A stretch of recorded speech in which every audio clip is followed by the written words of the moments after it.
7 अक्टूबर 2023 सुबह 6:30 दक्षिणी इज़राइल। सूरज अभी पूरी तरह निकला भी नहीं था कि गाज़ा सीमा के पास बसे शहरों में अचानक सायरनों की आवाज़ गूंज उठी। कुछ ही मिनटों में आसमान सैकड़ों रॉकेटों से भर गया। ये कोई सामान्य झड़प नहीं थी, बल्कि एक समन्वित और अभूतपूर्व हमला था जिसे हमास ने योजनाबद्ध तरीके से अंजाम दिया। सीमाओं पर लगी इलेक्ट्रॉनिक बाड़ को कई जगहों पर तोड़ा गया और मोटरसाइकिलों, पिकअप ट्रकों और पैराग्लाइडरों के जरिए लड़ाके इजराइल के अंदर घुसाए। ये हमला इतना तेज और अचानक था कि शुरुआती घंटों में सुरक्षा तंत्र पूरी तरह से अस्थिर हो गया। कुछ ही समय में ये स्पष्ट हो गया कि ये केवल रॉकेट हमला नहीं, बल्कि एक बहुस्तरीय घुसपैठ है जिसका लक्ष्य सैन्य ठिकानों के साथ साथ नागरिक बस्तियां भी हैं। 7 अक्टूबर 2023 सुबह 9 बजे तेल अवीव। देश के भीतर आपातकाल जैसी स्थिति बन चुकी थी। प्रधानमंत्री बेंजामिन नेतन्याहू को सुरक्षा एजेंसियों से लगातार रिपोर्ट मिल रही थी। कई कस्बों में सशस्त्र हमलावर घूम रहे थे, लोगों को बंधक बनाया जा रहा था और स्थानीय पुलिस तथा सेना को स्थिति संभालने में भारी कठिनाई हो रही थी। उसी दिन इजराइल ने आधिकारिक रूप से युद्ध की घोषणा कर दी। हम युद्ध में हैं, ये संदेश पूरे देश में प्रसारित किया गया। ये घोषणा केवल एक प्रतिक्रिया नहीं थी, बल्कि एक लंबे और विनाशकारी अभियान की शुरुआत थी। 8 अक्टूबर 2023 गाज़ा पट्टी। इजरायली वायुसेना ने बड़े पैमाने पर हवाई हमले शुरू कर दिए। लक्ष्यों में हमास के कमांड सेंटर, हथियार डिपो और सुरंग नेटवर्क शामिल थे। कुछ ही घंटों में गाज़ा के कई इलाके धुएं और मलबे में बदल गए। वहीं दूसरी ओर गाज़ा से रॉकेट हमले जारी थे। ये एक ऐसा चक्र बन चुका था जहां हर हमला अगले हमले को जन्म दे रहा था। सीमाएं बंद कर दी गईं, बिजली और ईंधन की आपूर्ति बाधित हो गई और गाज़ा के भीतर मानवीय संकट तेजी से गहराने लगा। 9 अक्टूबर 2023 वॉशिंगटन डीसी। जो बाइडेन ने सार्वजनिक रूप से इजरायल के समर्थन की घोषणा की। अमेरिकी नौसैनिक पोतों को पूर्वी भूमध्य सागर की ओर भेजा गया। ये कदम केवल समर्थन का संकेत नहीं था, बल्कि क्षेत्रीय शक्तियों को चेतावनी भी था कि वे इस संघर्ष में सीधे हस्तक्षेप न करें। उसी दिन अमेरिकी विदेश मंत्री एंटनी ब्लिंकन ने मध्य पूर्व के देशों से संपर्क शुरू किया ताकि संघर्ष को और फैलने से रोका जा सके। 10 अक्टूबर 2023 गाज़ा। इजरायल ने पूर्ण घेराबंदी की घोषणा की। खाद्य, पानी, ईंधन और बिजली की आपूर्ति रोक दी गई। ये निर्णय गाज़ा के भीतर लाखों लोगों के लिए जीवन मृत्यु का प्रश्न बन गया। अस्पतालों में दवाइयों की कमी होने लगी और राहत एजेंसियों ने चेतावनी दी कि अगर स्थिति जल्दी नहीं सुधरी तो मानवीय आपदा और गंभीर हो सकती है। लेकिन युद्ध की गति धीमी नहीं हुई। 12 अक्टूबर 2023 उत्तरी इजराइल और लेबनान सीमा।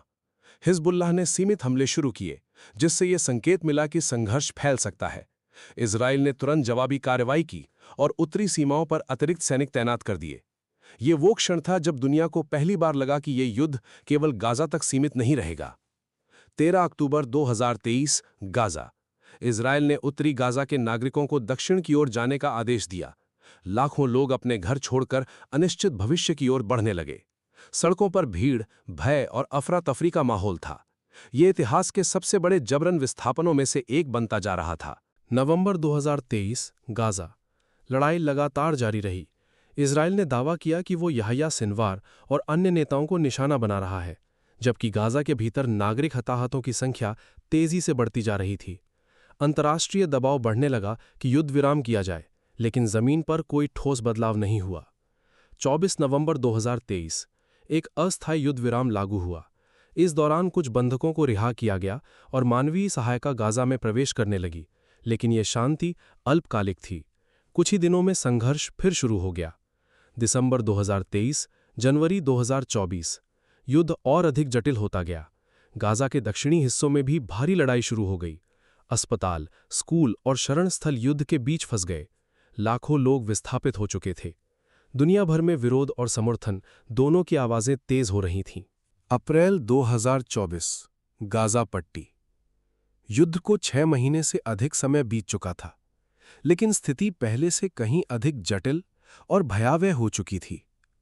उत्तरी गाज़ा लगभग पूरी तरह खाली हो चुका था और दक्षिणी क्षेत्रों में शरण लिए लाखों लोगों के बीच संसाधनों की कमी तेजी से बढ़ रही थी। राहत एजेंसियां बार-बार चेतावनी दे रही थीं, कि भोजन, पानी और दवाइयों की भारी कमी एक बड़े मानवीय संकट को जन्म दे रही है।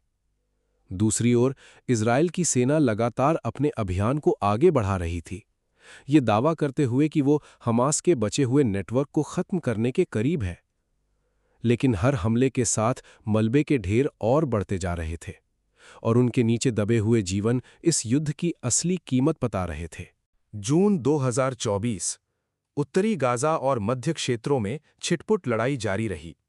इजरायली सेना ने कई बार ये घोषणा की कि बड़े सैन्य अभियानों का चरण समाप्त हो चुका है, लेकिन वास्तविकता में छोटे-छोटे संघर्ष लगातार होते रहे।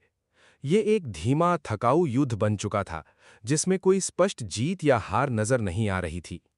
इसी दौरान कुछ बंधकों की रिहाई और शवों की बरामदगी की खबरें सामने आईं, जिससे इस संघर्ष का मानवीय पक्ष और भी स्पष्ट हो गया।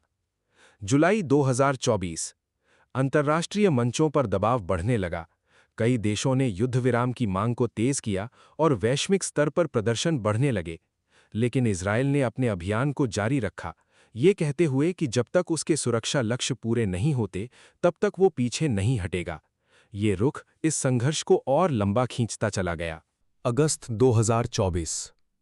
स्थिति एक स्थिर लेकिन तनावपूर्ण अवस्था में पहुंच गई थी। बड़े पैमाने की लड़ाई कम हो चुकी थी, लेकिन हिंसा पूरी तरह समाप्त नहीं हुई थी। गाजा के भीतर पुनर्निर्माण की कोई ठोस प्रक्रिया शुरू नहीं हो पाई थी और लाखों लोग अब भी अस्थायी शिविरों में रह रहे थे। ये एक ऐसा चरण था जहां युद्ध की तीव्रता कम जरूर हुई, लेकिन उसके प्रभाव हर दिन महसूस किए जा रहे थे। सितंबर 2024। सीमाओं पर तनाव बना रहा। लेबनान और उत्तरी इजराइल के बीच समय समय पर झड़पें होती रहीं, जिससे ये संकेत मिलता रहा कि ये संघर्ष किसी भी समय फिर से भड़क सकता है। क्षेत्रीय अस्थिरता अब एक स्थायी वास्तविकता बन चुकी थी। अक्टूबर 2024। युद्ध को एक साल पूरा होने के करीब था। ये एक साल ने पूरे क्षेत्र की तस्वीर बदल दी थी। हजारों जानें जा चुकी थीं, शहर खंडहरों में बदल चुके थे और लाखों लोग अपने घरों से बेघर हो चुके थे। ये केवल एक सैन्य संघर्ष नहीं रहा था, बल्कि एक ऐसी त्रासदी बन चुका था जिसने पीढ़ियों को प्रभावित किया। नवंबर 2024। गाजा पट्टी। एक वर्ष से अधिक समय बीत चुका था, लेकिन युद्ध की परछाइयां अभी भी हर गली और हर खंडर पर दिखाई दे रही थीं। उत्तरी इलाकों में लौटने की कोशिश कर रहे लोगों को केवल मलबा और टूटी हुई जिंदगियां मिलीं। दक्षिण में राहत शिविर अब स्थायी बस्तियों जैसा दिखने लगे थे, जहां अस्थायी तंबुओं ने घरों की जगह ले ली थी। इजरायल की सेना ने कई क्षेत्रों में अपनी सक्रिय तैनाती कम करने के संकेत दिए, लेकिन हवाई निगरानी और छिटपुट हमले जारी रहे। दूसरी ओर हमास के बचे हुए ढांचे अब भी जमीन-दोज सुरंगों और छोटे समूहों में सक्रिय थे, जिससे यह संघर्ष पूरी तरह समाप्त होने के बजाय एक धीमे और अनिश्चित चरण में प्रवेश कर चुका था। 15 नवंबर 2024। यरूशलेम और तेल अवीव। राजनीतिक दबाव अपने चरम पर था। बेंजामिन नेतन्याहू की सरकार के सामने दोहरी चुनौती थी, एक ओर सुरक्षा सुनिश्चित करना और दूसरी ओर अंतर्राष्ट्रीय समुदाय के बढ़ते दबाव का सामना करना। वैश्विक मंचों पर लगातार ये सवाल उठ रहा था कि युद्ध के बाद गाजा का भविष्य क्या होगा। पुनर्निर्माण की कोई स्पष्ट योजना सामने नहीं आई थी और हर देरी इस क्षेत्र को और अधिक अस्थिर बना रही थी। दिसंबर 2024। Washington DC. यूनाइटेड स्टेट्स ने कूटनीतिक प्रयासों को तेज किया। बाइडेन प्रशासन लगातार मध्यस्थता की कोशिश कर रहा था, ताकि एक स्थायी युद्ध विराम की दिशा में प्रगति हो सके। लेकिन जमीन पर हालात इतने जटिल हो चुके थे कि किसी भी समझौते को लागू करना कठिन लग रहा था। बंधकों की रिहाई, सुरक्षा गारंटी और गाजा के प्रशासन को लेकर मतभेद गहरे बने हुए थे। जनवरी 2025। गाजा का मध्य क्षेत्र। सर्दियों की ठंड ने हालात और कठिन बना दिया। अस्थायी शिविरों में रह रहे लोगों के लिए जीवन और चुनौतीपूर्ण हो गया।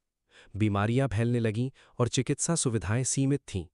राहत संगठनों ने चेतावनी दी कि यदि तुरंत बड़े पैमाने पर सहायता नहीं पहुंची तो स्थिति और गंभीर हो सकती है।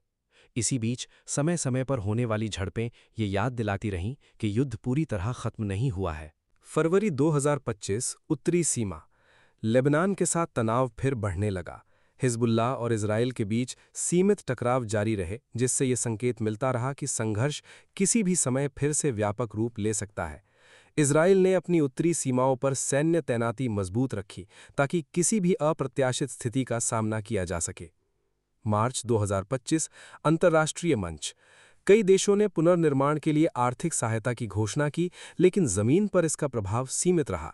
गाजा के भीतर बुनियादी ढांचा इतनी बुरी तरह क्षतिग्रस्त हो चुका था कि पुनर्निर्माण की प्रक्रिया धीमी और जटिल बनी रही। इस दौरान ईरान का नाम बार बार चर्चा में आया क्योंकि उसके क्षेत्रीय प्रभाव और समर्थन को लेकर लगातार बहस चल रही थी।